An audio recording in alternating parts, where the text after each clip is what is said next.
Tim kuasa hukum Rivaldi Aditya Wardana atau Ucil, terpidana kasus pembunuhan Vina dan Eki, mendatangi Lapas Kelas 1 Cirebon, Jawa Barat, Selasa siang. Kedatangan kuasa hukum untuk memberikan surat pemberitahuan bahwa 6 terpidana kasus pembunuhan Vina dan Eki akan mengajukan peninjauan kembali di Pengadilan Negeri Kota Cirebon. Tim kuasa hukum mengirimkan surat kepada Polda Jawa Barat serta Kementerian Hukum dan HAM agar ke-6 terpidana segera dikembalikan di Lapas Kelas 1 Cirebon. Nah, sekarang kami, tim pengacara juga meminta dikembalikan kembalilah 6 narapidana ini ke tempat semula, yaitu di Lapas Cirebon. Itu artinya untuk memudahkan PK atau gimana? Apa? Untuk memudahkan PK atau gimana? Kalau untuk memudahkan PK, ya. Kalau untuk mengenai mereka nantinya harus dihadir atau tidak, itu tergantung nanti majelis ya, bisa diapain. Mungkin kan sekarang sudah ada dari dulu kan waktu zaman COVID adanya Zoom ya, mungkin bisa melalui Zoom. Syukur-syukur semuanya itu bisa dihadirkan di persidangan, lebih enak lagi nih ya kan. Sebelumnya, 6 terpidana kasus pembunuhan Vina dan Eki yakni Eko Ramdhani, Eka Sandi, Supriyanto, Hadi, Jaya, dan Sudirman melalui kuasa hukumnya mengajukan peninjauan kembali di Pengadilan Negeri Cirebon, Jawa Barat. Berbagai persiapan sudah dilakukan untuk mendaftar ke pengadilan. Bahkan 2 saksi yakni Ismail dan Adi sudah disiapkan lantaran mengetahui persis kejadian di malam peristiwa meninggalnya Vina dan Eki. Keterangan para saksi yang disiapkan diharapkan bisa menjadi bukti baru yang membebaskan para tersangka dari jerat hukum kasus Vina dan Eki, serta memulihkan nama baik mereka seperti Peggy Setiawan. Dari Cirebon, Jawa Barat, Tim Liputan iNews melaporkan.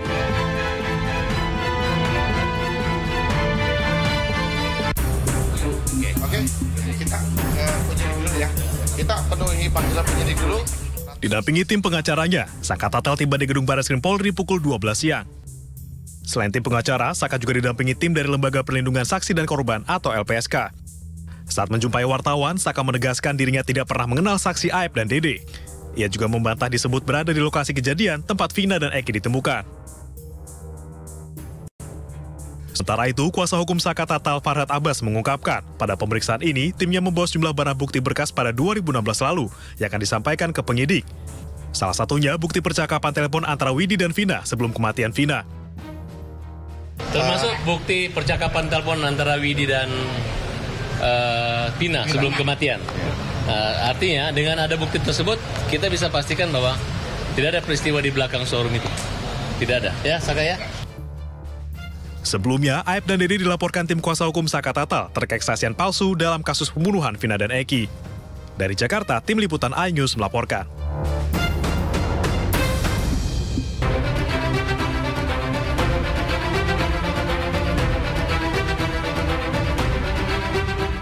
Menjelang upacara HUT ke-79 Republik Indonesia, Presiden Joko Widodo mengukuhkan 76 anggota Paskibraka yang akan bertugas dalam upacara di Istana Negara IKN. Upacara dimulai dengan lagu Indonesia Raya yang diikuti dengan pembacaan ikrar putra-putri Indonesia. Bernegara satu, Negara Kesatuan Republik Indonesia. Presiden Jokowi bertindak selaku pembina upacara. Sementara itu bertindak selaku pemimpin upacara, yaitu Violeta Agrika Sianturi, anggota Paskibraka 2024 dari Provinsi Sumatera Utara.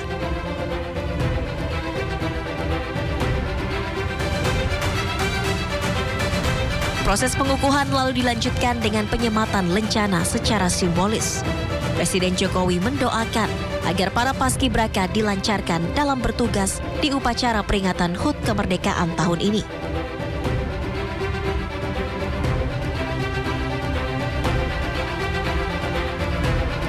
Dengan memohon ridho Tuhan Yang Maha Kuasa, dengan ini saya kukuhkan pasukan pengibar bendera pusaka tingkat pusat tahun 2024 yang akan bertugas di Istana Negara Ibu Kota Nusantara pada tanggal 17 Agustus 2024. Semoga Tuhan Yang Maha Kuasa memberikan rahmat dan kemudahan dalam menjalankan tugas negara. Upacara detik-detik proklamasi kemerdekaan pertama kalinya akan digelar di Istana Negara IKN Kalimantan Timur tahun ini. Upacara akan digelar dengan tata upacara militer dan dipimpin oleh Presiden Jokowi selaku Inspektur Upacara. Tim Liputan iNews melaporkan. 2, 3. Sip. Ya,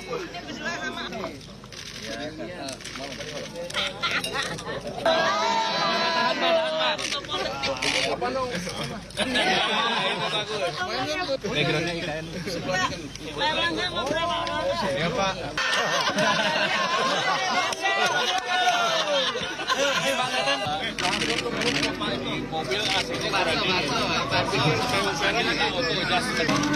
Ini ada lagu IKN.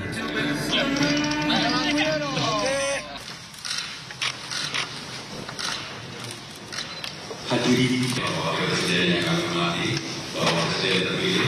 Nanti yang paling indah Pak Prabowo. Iya, nanti yang kita carikan yang paling bagus. Itu yang gede banget. Iya. Yang gede dan ada gede banget. Pak MPS, bukan MPS, MPS. Ini luasnya 8 hektar.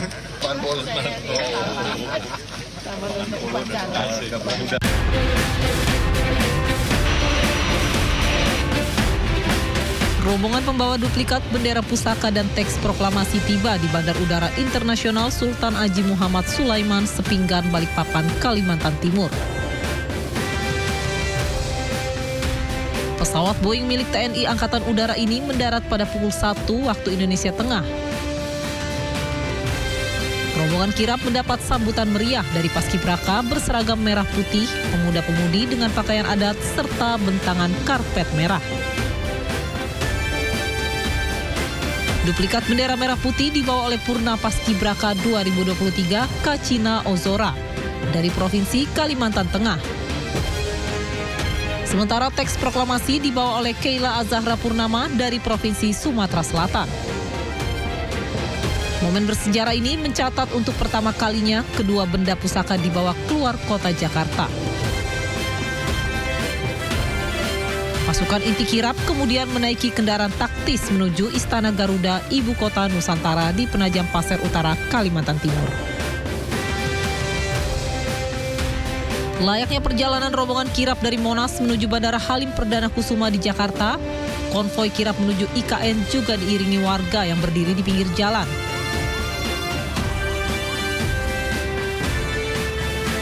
Warga menyambut dengan meriah sambil melambaikan bendera merah putih. Untuk mencapai Istana Garuda di Ibu Kota Negara, rombongan melintasi jembatan Pulau Balang Bentang Panjang yang baru diresmikan Presiden Jokowi pada 28 Juli. Jembatan ini menghubungkan Balikpapan dengan kawasan Ibu Kota Negara. Para pelajar SD hingga SMA berbaris di pinggir jembatan menyambut rombongan kirap yang melintas.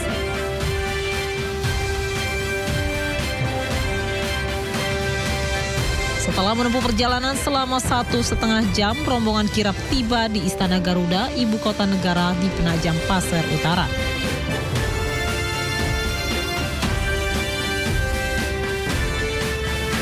Duplikat bendera merah putih kemudian diserahkan kepada Purna Paskibraka 2023, Naila Aulita Al-Kubra Sinapoy dari Provinsi Banten. Sedangkan teks proklamasi diserahkan kepada Lili Wenda dari Provinsi Papua Pegunungan. Pada 17 Agustus pekan depan, duplikat bendera merah putih akan diserahkan Presiden Joko Widodo kepada tim Paskibraka 2024 untuk dikibarkan di Istana Garuda IKN dalam rangkaian peringatan kemerdekaan Republik Indonesia ke-79. Tim Liputan melaporkan.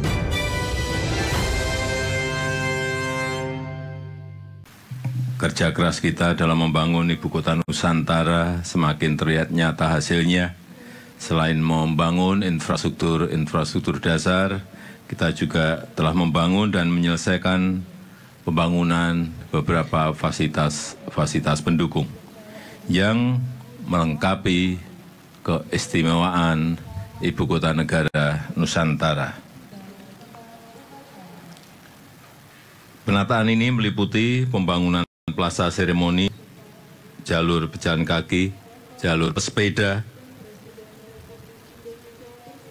share street, visitor center, amphitheater, galeri UMKM, dan forest trail. Sumbu kebangsaan ini merupakan ruang terbuka yang menggambarkan keharmonisan hubungan antara manusia dengan Tuhan, manusia dengan alam lingkungan, dan manusia dengan sesamanya. Saya berharap kehadiran sumbu kebangsaan yang dilandasi filosofi keluhuran hubungan Tuhan, manusia, dan alam ini akan menjadikan Ibu Kota Negara Nusantara sebagai kota yang harmonis, nyaman, dan damai.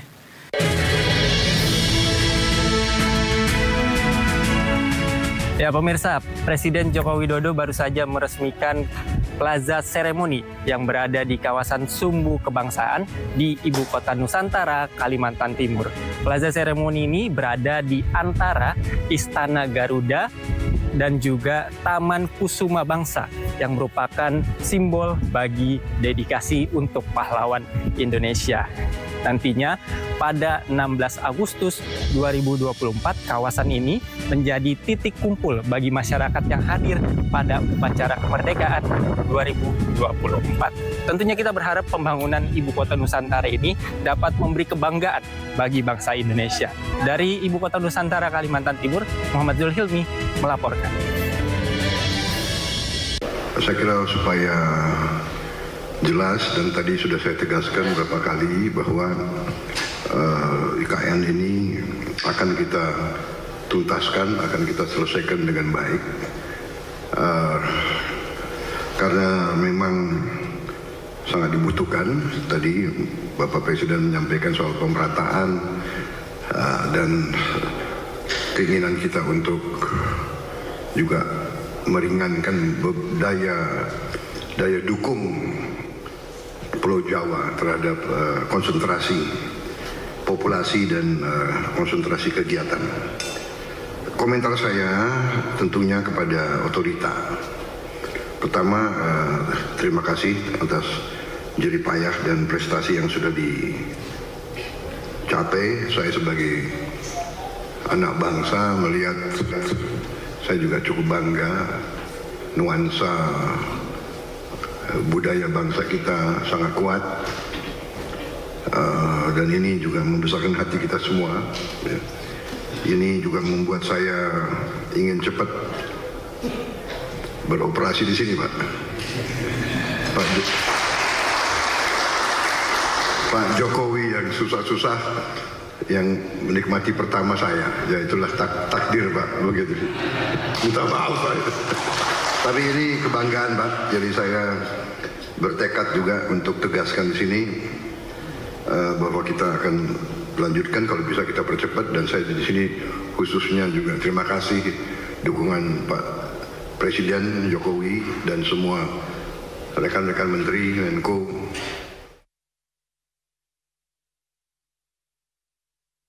Awal-awal yang diundang itu 8.000. Dihitung-hitung ternyata hotelnya nggak cukup, akomodasi tidak cukup, konsumsi juga sangat sulit, karena memang ekosistemnya belum terbangun di sini.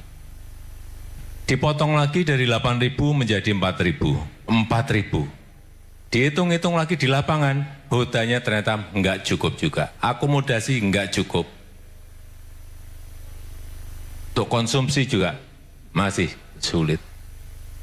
Akhirnya dari 4.000 dipotong jadi 2.000. 2.000 pun masih tidak cukup. Akhirnya keputusan terakhir kemarin menjadi 1.300 tamu yang akan diundang ke Istana Negara untuk mengikuti upacara hari ulang tahun kemerdekaan yang ke-79.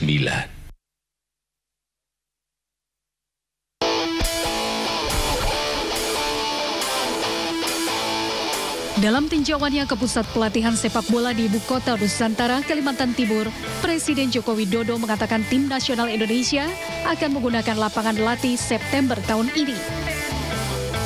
Presiden menyebut 2 fasilitas lapangan sepak bola sudah selesai dibangun dengan memakai rumput sintetis dan rumput asli, sedangkan setengah luas lapangannya dipakai untuk latihan teknis. Jokowi menjelaskan 2,5 lapangan bola tersebut lebih dari cukup untuk timnas berlatih. Saya kemarin menanyakan ke Ketua PSSI, September akan dipakai. Karena ini sudah jadi 2,5 lapangan. Meski demikian, rencananya akan dibangun 8 lapangan yang disumbang FIFA dan AFC. Berdasarkan informasi, pusat pelatihan sepak bola berada di atas lahan seluas 34,5 hektar.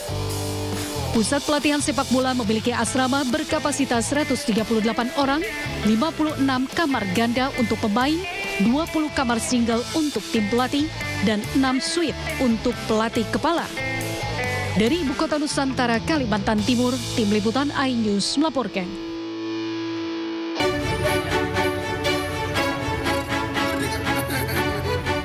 Inilah persiapan apel konvoi kendaraan merah putih dan bagi-bagi 1.708 bendera merah putih untuk warga Kota Sentani, Kabupaten Jayapura, menyambut Hari Kemerdekaan Republik Indonesia 17 Agustus mendatang. Seluruh peserta diberikan pita ikat kepala bendera merah putih oleh Kapolres Jayapura, Wakapolres Jayapura, Kabak Operasional, Kapolsek Sentani, dan Kasat SDM. Puluhan roda 4, roda 2, dan odong-odong, Vespa antik, mobil off-road, ikut memeriahkan konvoi yang dimulai dari Polres Jayapura hingga Kampung Harapan di Stadion Gelora Papua Bangkit. Pembagian ribuan bendera merah putih sebagai simbol untuk masyarakat ikut memeriahkan Hari Kemerdekaan Indonesia, menimbulkan rasa nasionalisme terhadap NKRI, dan menghargai jasa para pejuang kemerdekaan Indonesia dengan menjaga keutuhan Republik Indonesia. Kita bagi-bagi bendera, jumlahnya 1.728. Jadi kegiatan tadi dimulai dari jam 10. Kita konvoi ringan dari keluarnya dari Polres sampai di Stadion Lukas NMB. Rasanya ditekan. Dengan menjaga keutuhan NKRI berarti menghargai jasa para pejuang kemerdekaan Indonesia. Dari Jayapura, Papua, Ferry Fadli melaporkan. Pemirsa, suami artis Sandra Dewi, Harvey Muiz, menyatakan tidak akan mengajukan eksepsi atas dakwaan yang dibacakan. Hal tersebut disampaikan dalam sidang perdana kasus dugaan korupsi pengelolaan tata niaga komoditas timah yang digelar hari ini. Sidang yang berlangsung di Pengadilan Tipikor Jakarta Pusat ini beragendakan pembacaan dakwaan oleh jaksa penuntut umum. Harvey didakwa atas perkara kasus dugaan tindak pidana korupsi dalam pengelolaan tata niaga komoditas timah. Selanjutnya Harvey akan kembali menjalani sidang pada pekan depan, yaitu Kamis 22 Agustus 2024 dengan agenda pembuktian dari jaksa penuntut umum. Tadi dalam persidangan yang bersangkutan tidak menggunakan haknya untuk menyampaikan eksepsi atau tanggapan atas surat dakwaan, namun yang bersangkutan terdakwa melalui proses juga mengajukan akan langsung mengikuti proses persidangan berikutnya, yaitu pemeriksaan saksi-saksi ataupun pembuktian. Dan pemirsa, Harvey Muiz dan Crazy Rich Pantai Indah Kapuk Helen Nalim disebut mengantongi uang 420 miliar. Uang itu diduga berasal dari korupsi dalam pengelolaan tata niaga komoditas timah di wilayah izin usaha pertambangan atau IUP di PT Timah Tbk di tahun 2015-2022. Nama Harvey dan Helena muncul dalam surat dakwaan Kepala Bidang Pertambangan Mineral Logam, ada Dinas ESDM Bangka Belitung 2021-2023, Amir Syahbana, ex-PLT Kepala Dinas ESDM Bangka Belitung, Rusbani alias Bani, dan Kepala Dinas ESDM Kepulauan Bangka Belitung 2015-2019, Suranto Wibowo. Ketiganya didakwa merugikan negara sebesar 300 triliun rupiah.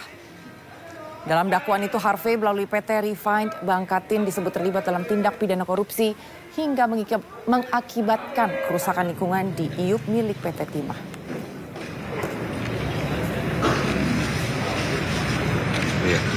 Dan pemirsa, dikabulkannya permohonan Anwar Usman untuk dipulihkan harkat dan martabatnya sebagai hakim konstitusi tak serta-merta membuatnya dapat kembali menduduki jabatan sebagai ketua MK.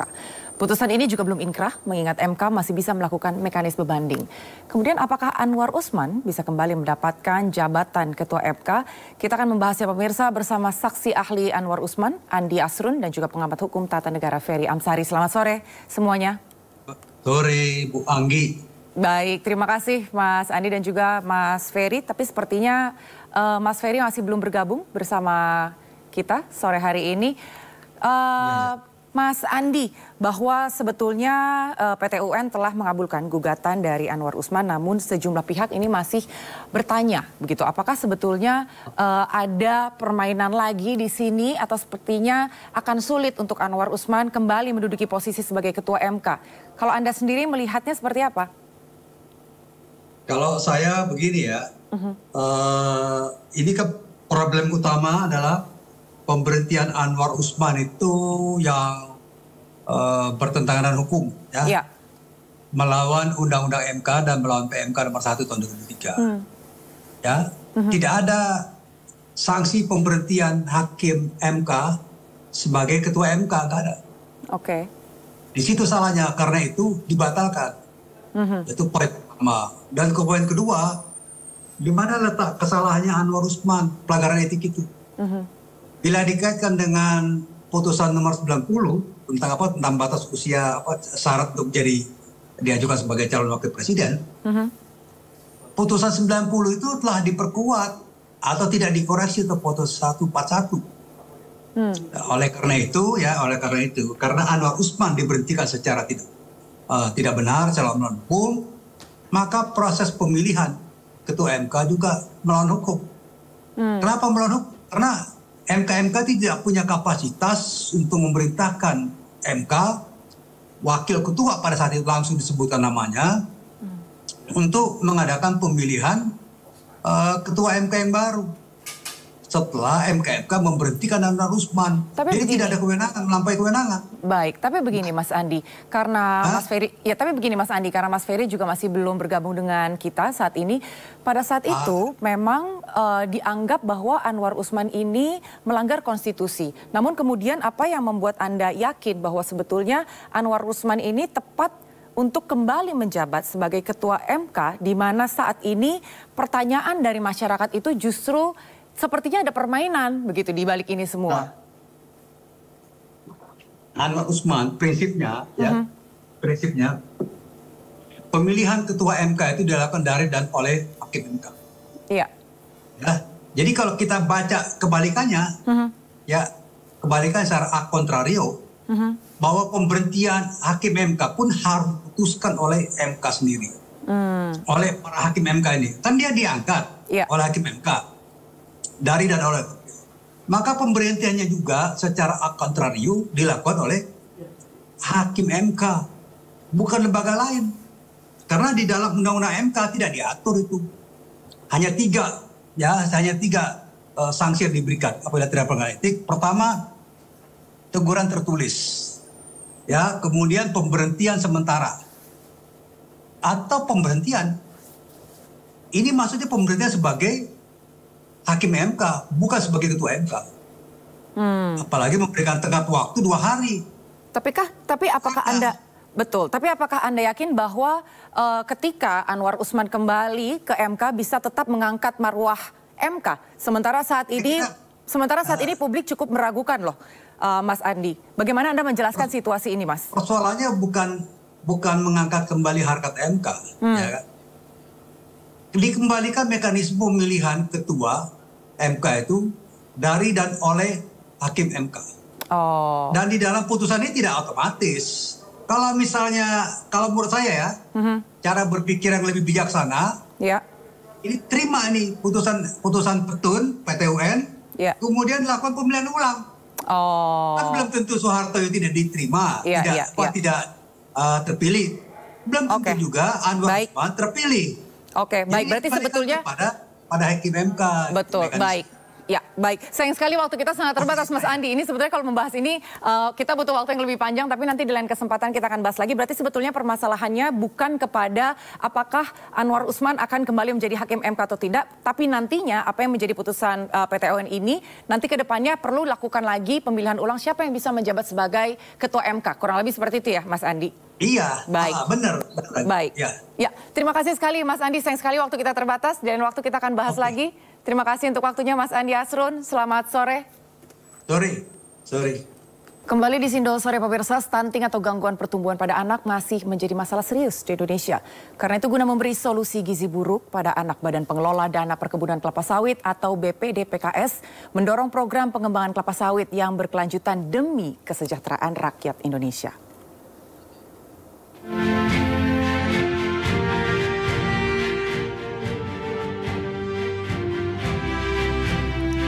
Pemerintah masih perlu memberi perhatian serius pada masalah stunting pada anak di Indonesia. Prevalensi bayi stunting di Indonesia berada di atas 25%. Angka ini termasuk tinggi karena berada di atas batas yang ditetapkan WHO, yaitu di level 20%. Persoalan stunting berkontribusi pada 1,5 juta atau 15% angka kematian anak balita di dunia. Keadaan ini membuat lebih dari 50 juta anak kehilangan masa hidup setiap tahunnya. Untuk menghadapi tantangan tersebut, Presiden Jokowi mengusahakan target penurunan stunting di level 14% pada tahun 2024. Guna mendukung kebijakan pemerintah, Badan Pengelola Dana Perkebunan Kelapa Sawit atau BPD PKS siap mendorong program pengembangan kelapa sawit yang berkelanjutan sebagai komoditas strategis nasional demi kesejahteraan rakyat Indonesia. Hal ini juga merupakan bentuk solusi gizi buruk dan stunting pada anak di Indonesia. Minyak kelapa sawit mengandung vitamin A dan E yang merupakan antioksidan yang mampu meningkatkan sistem kekebalan pada tubuh. Kelapa sawit juga memiliki kadar lemak jenuh dan tak jenuh yang tinggi, di mana menurut ahli kesehatan dari Siva Center IPB University, kandungan asam pada kelapa sawit ini menyerupai ASI. Minyak sawit bahkan menjadi bahan pangan utama bagi semua produsen susu formula sebagai bahan tambahan nutrisi yang terjangkau untuk bayi dan balita. Di samping itu, filosterol pada minyak kelapa sawit mampu membantu menurunkan kolesterol, meningkatkan fungsi otak, mengurangi risiko pembentukan gumpalan darah di arteri, dan menurunkan tekanan darah.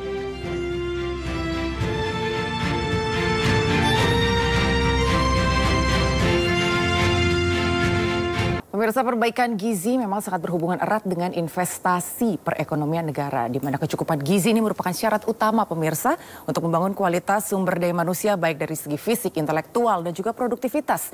Itulah mengapa masalah stunting ini masih menjadi perhatian khusus di pemerintahan Jokowi. Berhubungan dengan hal ini, BPD PKS hadir menjadi Badan Pengelola Dana dalam Pengembangan Sawit Berkelanjutan sebagai solusi atasi stunting. Dan untuk informasi yang lebih rinci serta upaya konkret apa yang dilakukan terkait hal ini, langsung saja pemirsa kita akan membahas dengan para narasumber. Ada Bapak Ahmad Maulizal Sutawijaya atau Pak Mauli, selaku Kepala Divisi Perusahaan BPD PKS. Selamat sore Pak Mauli. Selamat sore Bu Andi. Dan juga ada Bapak Darmono Tani Wiryono selaku Ketua Umum Masyarakat Perkelapa Sawitan Indonesia atau MAKSI. Selamat sore Pak Darmono. Selamat sore. Sehat Bapak? Alhamdulillah sehat. Kita kan kalau ngelihat ini ya Pak ya, kalau kita melihat bagaimana kelapa sawit itu katanya bisa memberikan kesehatan khusus bagi manusia. Ya. Mengandung lemak jenuh yang sehat. Betul. Sebetulnya takaran lemak jenuh itu yang sehat itu pada tubuh manusia berapa Pak? Jadi terkait dengan lemak jenuh ini memang sampai dengan saat ini lebih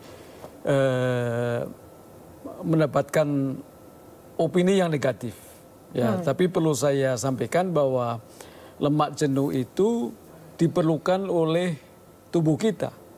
Sebagai contoh, sel-sel tubuh kita itu mengandung 60% lemak jenuh. Jadi lemak jenuh itu diperlukan. memang ada batasannya tentunya. Semua makanan yang kita makan harus sesuai dengan takaran. Ya kan, jadi tidak boleh berlebih. Dan nggak boleh berkurang. Nggak boleh berkurang. Levelnya di mana Pak berarti? Ya, kalau kita bilang level itu kan ada satu batasan bahwa paling banyak konsumsi lemak itu di 65 gram ya.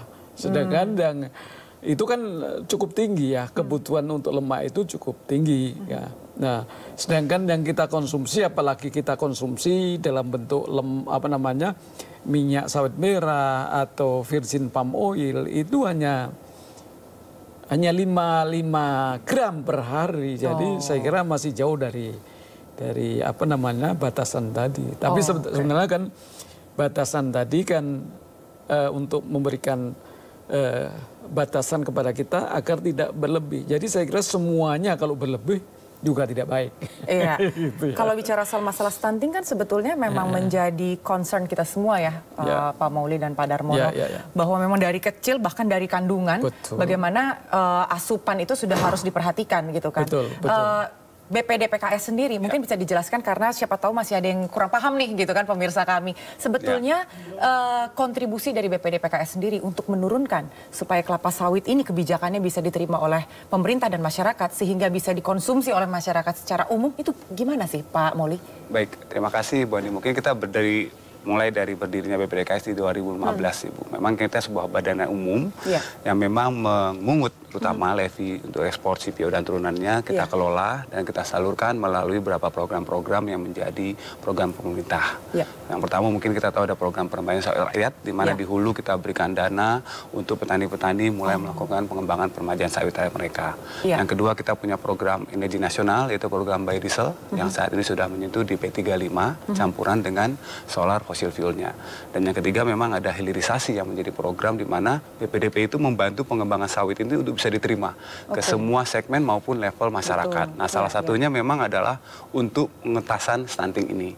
Sebenarnya dari 2015 program ini sudah berjalan, Pak, di mana BPDP memang ya Pak Darmono mungkin bisa menambahkan sudah serius untuk penanganan stunting ini sebelum memang ketika itu ditetapkan menjadi salah satu target Indonesia Emas 2045. Pertama kita bahkan sudah melakukan pemanfaatan vitamin A dan E ini untuk dimasukkan ke dalam minyak goreng. Karena kita tahu bahwa masyarakat kita suka goreng-gorengan ya Bu Andi ya. Dan memang salah satu manfaat dari pemanfaatan minyak E dan ini diharapkan makanan yang digoreng itu bisa dicerna oleh anak-anak Indonesia dan bisa akhirnya melakukan pembuatan positif buat pengembangan mereka terhindar dari stunting. Cuma memang ketika itu program itu belum bisa berjalan, baru di tahun 2022 juga 23 ini kita mulai serius lagi karena Presiden juga sudah menetapkan bahwa sudah ada target 2045. Nah, inilah yang akhirnya menjadi fokus utama BPDPKS terutama untuk mengatasi stunting yaitu mulai dari ibu-ibu ketika memang masih belum mempunyai anak, sehingga pada hamil 9 bulan di dalam perut, sampai akhirnya nanti anak itu sampai usia 5 kita kelola terus dengan pemberian untuk vitamin-vitamin stunting tadi. Nah ini bukan sebuah program yang sangat penting sekali Bu, karena benar yang Bu Anti bilang, kebutuhan kita terhadap sumber daya manusia ini kan sangat tinggi. Dan sawit memang juga terbukti juga membutuhkan sumber daya manusia untuk bisa terus sustainable. Nah bagaimana jika kalau lihat generasinya tidak bisa untuk mendorong kebutuhan sawitnya. Ini kan jadi suatu hal yang memang menjadi perhatian BPDPKS untuk menjaga keberlanjutan sawit. Saya tertarik tadi yang Pak Mauli bilang bahwa sebenarnya warga negara Indonesia atau orang Indonesia itu kan suka goreng-gorengan. Kayak kalau nggak afdol gitu loh Pak Darmono ya. Kalau nggak makan goreng tuh kayak belum afdol gitu kan. Sementara minyak sawit tadi ini belum tentu diketahui semua efeknya oleh masyarakat. Nah, Pak Darmono sendiri selama ini berkolaborasi dengan BPD PKS, strateginya itu gimana Pak? Supaya minyak sawit ini, minyak merah dan lain sebagainya bisa diterima khususnya oleh ibu-ibu tadi Pak. Ya, begini. Kalau soal gorengan ini menarik dikemukakan bahwa yang tidak sehat itu adalah tadi lagi, kalau makan terlalu banyak karbohidrat, itulah yang menyebabkan masalah. Lemaknya itu kan tadi disampaikan lemak sawit itu lemak bagus gitu kan ya. Baik itu sebagai bahan baku untuk menggoreng maupun tadi yang dalam bentuk natural, dalam bentuk asli yaitu virgin palm oil. Itu bagus. Kenapa bagus? Karena tadi disampaikan ada kandungan vitamin E ya. Vitamin E yang tinggi. Vitamin E yang tinggi di kelapa sawit itu ada 2 macam. yaitu tokoferol dan tokotrienol. Oke. Di minyak nabati lainnya tidak ada kandungan tokotrienolnya yang daya antioksidannya beberapa kali lipat dari tokoferol. Itulah keunggulan sawit. Mengapa kemudian kami yakin bahwa vitamin A atau beta karotin yang terkandung bersama dengan vitamin itu bersinergi menjadi antioksidan yang kuat yang sangat bermanfaat bagi kesehatan ibu yang mengandung, ibu yang menyusui, kemudian anak-anak yang di usia dini. Karena tadi dikatakan kan batasannya 1000 hari ya. 1000 hari, betul. Tetapi sebelum itu pun sangat penting kepada calon pengantin ya, itu harus sudah diberi, mengkonsumsi. Sudah mengkonsumsi dan diberikan pemahaman tentang manfaat sawit ini bagi kesehatan mereka itu. Karena tentunya tidak hanya stunting yang kita arah, tapi masyarakat Indonesia yang cerdas. Gitu. Jadi sebetulnya bukannya ucuk-ucuk dimakannya atau dikonsumsinya tuh saat mau melahirkan, tapi justru sebetulnya sudah dijajaki. Sebelumnya harus diberikan edukasi. Edukasi. Oke. Dan edukasi itu tapi sebetulnya sudah dilakukan belum sih Pak? Nah inilah nanti tentunya program BPDPKS ini nanti mohon bisa diharapkan untuk mencakup ke edukasi. Tapi edukasi ke remaja sudah Pak Mauli ya? Dan mungkin kita sharing aja Ibu ya, bahwa kita pun juga sudah melakukan nih dengan MSI kegiatan terhubung bersama sawit yang kita lakukan kemarin di Veldrum Jakarta Timur. Nah ke depan ini tanggal 18 kita akan lagi di alun-alun Pamulang, di mana tujuannya sama yang sama Pak Darmono. Kembali lagi kita sharing, kembali kita mengedukasi bahwa sebenarnya kita punya nih sebuah pohon kelapa sawit yang salah satu turunan produknya minyak makan merah itu membantu tadi untuk mengatasi stunting dan membantu kecerdasan anak-anak Indonesia. Itu sudah ditemukan di manapun begitu Pak untuk orang yang ingin mendapatkan si minyak merah ini? Ya, kami sudah mempunyai program sebenarnya, sudah membangun rencananya 5 pabrik makan minyak merah dan sudah terbukti ada 3 pabrik yang sudah kelola dan sudah melakukan proses pemasaran dari produksi pabrik makan minyak merah tadi. Nah ini kan kita mau jeda dulu nih Pak Mauli. Nanti saya juga pengen bertanya bahwa apakah kebijakan dan juga bentuk edukasi yang disampaikan oleh BPDPKS ini betul-betul sudah diserap semuanya oleh masyarakat. Bagaimana meyakinkan mereka untuk bisa hidup sehat dengan minyak sawit ini? Kita jeda dulu sesaat pemirsa, jangan kemana-mana. Kami masih akan segera kembali usai jeda yang satu ini. Ya pemirsa, masih bersama saya Anggi Pasaribu dalam Sindo Sore dan masih membahas mengenai manfaat dari minyak sawit bersama dengan bapak-bapak yang masih ada di studio. Tadi saya sempat tanyakan bahwa edukasi itu sudah dilakukan, kebijakan itu sudah diturunkan begitu kan. Namun bagaimana bisa memperlengkapi petani kita, Pak Mauli, supaya mereka ini juga bisa melakukan fungsinya dan tugasnya dengan maksimal dan lahannya pun disediakan. Betul. Memang saat ini program BPDPKS, selain 3 program tadi, PSR, biodiesel maupun pengambilisasi, kita juga punya program pengembangan untuk petani-petani memiliki pabrik minyak kelapa sawit sendiri. Salah satunya yang sudah dikenalkan oleh Menteri Pertanian, melalui Dirjen Perkebunan, yaitu pengembangan Pamigo, pabrik mini minyak goreng. Nah ini kita harapkan petani yang sudah mempunyai kebun-kebun, mereka bisa memasukkan produknya atau TBS-nya, hasil kebun mereka ke dalam pabrik mereka sendiri, mereka kelola, mereka packing, dan mereka bisa melakukan penjualan dari produk minyak goreng mereka sendiri. Ini merupakan suatu program yang menurut kami cukup baik. Kenapa? Karena meningkatkan dari petani yang selama ini hanya di hulu, hanya menjadi penghasil TBS, mereka juga bisa menghasilkan minyak goreng, CPO, dan turunannya yang membantu perekonomian mereka di masa depan nanti. Oke, kalau dari segi researchnya kan biasanya Pak Darmono nih yang lebih paham nih Pak, dari segala bentuk kelebihan dan juga tadi bagaimana petani-petani itu diperlengkapi. Sebetulnya ada takaran atau mungkin minimal atau maksimalnya ketika seseorang ingin mengkonsumsi si minyak merah ini nggak sih Pak? Apakah tidak boleh setiap hari? Karena bagaimanapun ini tetap saja berkaitan dengan perminyakan begitu Pak. Ya. Memang kata minyak itu sensitif begitu sangat sensitif karena dikiranya menjadi gemuk. Betul, padahal nggak sehat. Ya nggak sehat, padahal ya nggak sehat. Gini, kalau kita makan pisang goreng, pisang. Kalau tidak digoreng habisnya cuma 1. Iya. Tetapi kalau digoreng itu 5. Apalagi kalau ada sambal roaknya gitu. Itu berarti itu lebih banyak makan karbohidratnya daripada minyak gorengnya kan itu minyak goreng kan digunakan sekedar membuat crispy dan itu dia. Jadi kalau tadi dihubungkan dengan takaran berapa banyak itu sebenarnya ya lebih banyak karbohidratnya yang masuk daripada minyaknya gitu. Jadi itu yang sangat penting. Dan kemudian tadi memang kalau virgin palm oil atau minyak makan merah itu memang lebih baik ketika digunakan tidak menggunakan deep frying ya, karena deep frying itu kan dengan suhu tinggi, gorengan dengan suhu tinggi. Nah itu vitaminnya bisa hilang gitu kan. Jadi memang ini harus ada satu bentuk bagaimana delivery minyak sawit ini untuk bisa dikonsumsi oleh masyarakat dalam bentuk yang masih kaya dengan vitamin-vitamin tadi. Itu baru bermanfaat. Ya.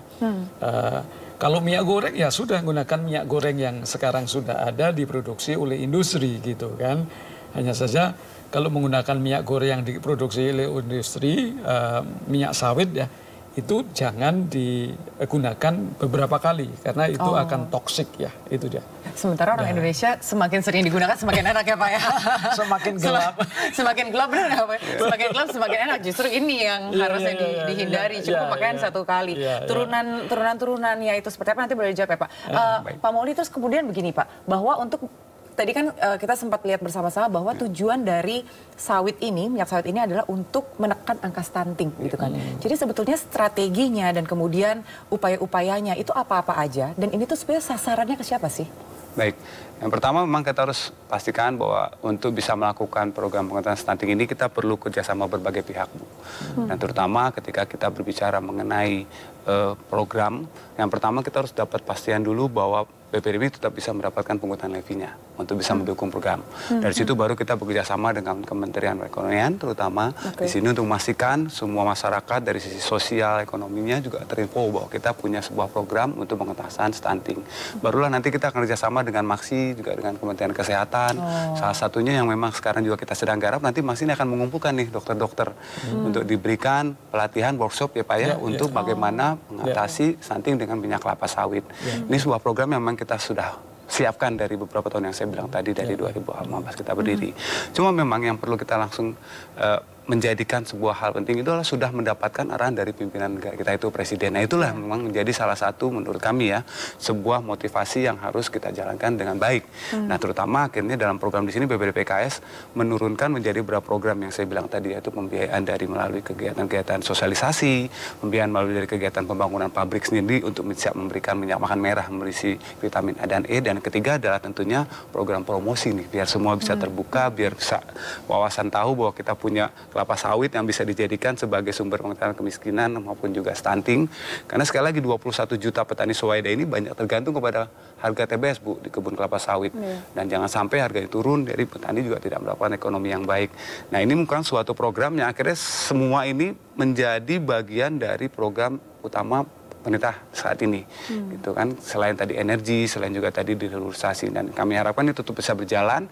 Dan salah satunya tadi kita coba bikin lagi kegiatan-kegiatan mungkin yang sama seperti terhubung bersama sawit tadi ya Pak ya, atau asosiasi juga termasuk dengan kementerian-kementerian lain. Berarti lintas kementerian kemudian bekerja sama dengan Maksi tadi supaya bisa informasi itu bisa disebar dan bisa turun langsung kepada masyarakat. Berarti targetnya itu sebetulnya masyarakat pada umumnya, ibu-ibu, anak kecil, orang dewasa dan anak-anak, berarti sebetulnya kayak begitu. Iya. Jadi kalau mengenai target ini kan sebenarnya sudah ada di namanya, kalau tidak salah Perpres, tapi saya nggak ingat nomornya berapa, bahwa Presiden itu sudah memberikan arahan bahwa sasarannya itu harus tepat. Ya tadi ibu-ibu yang sedang mengandung, ibu-ibu yang sedang menyusui, anak-anak. Jadi bukan seluruh masyarakat. Masyarakat boleh sangat bagus mengkonsumsi minyak merah ini ya, minyak virgin palm oil ini.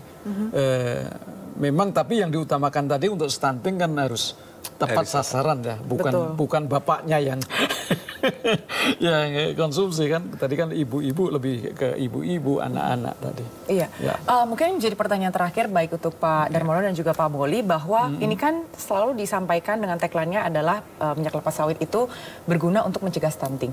Dan kita punya angka stunting di Indonesia di tahun 2023 itu tercatat 21,5%. Jadi hanya turun 0,1% ya Pak. Dari perusahaan sendiri dan juga dari teman-teman Maksi sendiri, punya target nggak di tahun 2025, katakan kita tahun 2025 2026 paling nggak angka stunting harus turun sekian persen. Ada target begitu nggak Pak? Nah ini sangat menjadi perhatian kami memang Bu. Setelah kita menjalankan program-program kita masih rendah dan targetnya memang sesuai yang disampaikan Pak Presiden, sesuai dengan Pak tadi harus ada di bawah 20% sesuai standar dari WHO tadi. Nah kami berharap sih tahun 2025 ini kalau kita melihat dari program BPDPKS tentunya kita sangat optimis bisa menurunkan. Karena kemarin lebih banyak karena faktor dari COVID juga berpengaruh Bu. Banyak berhenti kita untuk promosi. Kita juga baru mulai running full di 2023 akhir kan. Nah 2024 ini kami nanti mungkin bisa menyampaikan data terakhir beberapa program yang memang sudah berjalan di kementerian. Dan kami harapkan bisa sesuai dari arahan tadi turun di bawah 20% dari WTO. Dan saat ini memang kami juga kami kebetulan lagi menyusun kembali nih untuk tahun 2025. Target ini harus kembali kita kencangkan karena memang di 2025 itulah harusnya SNM Mas 2020 itu bisa mulai dihitung sampai ke 2045 karena diharapkan 10 tahun ya seperti Pak Darmono bilang kan anak-anak yang sekarang ini kan baru akan kelihatan setelah 5 atau 10 tahun dan kami harapkan kita terus bisa mendukung. Tapi sekali lagi untuk target kita sama optimis Bu, terutama dari sisi kepedulian dari pemerintah kita saat ini. Betul. Berarti target di bawah 20% di tahun 2025 mungkin tercapai Pak Darmono? Mungkin tercapai. Tadi saya sangat gembira tadi bahwa pemerintah sekarang sudah memberikan peluang bagi para petani mandiri untuk membangun pabrik-pabrik. Itu saya kira ini terobosan yang sangat bagus untuk ini bisa disegerakan gitu loh ya, karena kita kan tadi kalau di luar itu kan sudah ada target-target untuk minyak goreng. Minyak goreng kan memang sudah akan dipenuhi oleh perusahaan-perusahaan besar kan. Nah ini yang tadi untuk stunting tadi saya kira melalui pabrik-pabrik yang kecil tadi Pamigo, kemudian nanti barangkali ada terobosan-terobosan baru, permesinan yang baru. Ini wajib kita dorong agar tadi ketersediaan dari virgin palm oil atau minyak sawit merah ini bisa segera kita penuhi. Iya, bisa menjadi minyak yang accessible oleh masyarakat juga dan bisa mencapai target di bawah 20% untuk angka stunting tadi begitu ya Pak. Dan makanya kita mengharapkan juga begitu ya pemirsa bahwa nantinya akan ada kebijakan-kebijakan dan juga stimulus ekonomi dari pemerintah supaya ini semua bisa betul-betul terlaksana. 2045 bisa jadi Indonesia emas, SDM kita jadi SDM yang unggul, yang cerdas gitu kan, sehingga bisa mengelola sumber daya alam yang begitu kaya ini di Indonesia dengan maksimal. Baik, terima kasih sekali Pak Ahmad Maulizal Sutawijaya selaku Kepala Divisi Perusahaan BPDPKS dan juga Bapak Darmono Tani Wiryono selaku Ketua Umum Masyarakat Perkelapa Sawitan Indonesia atau MAKSI. Terima kasih Bapak-bapak.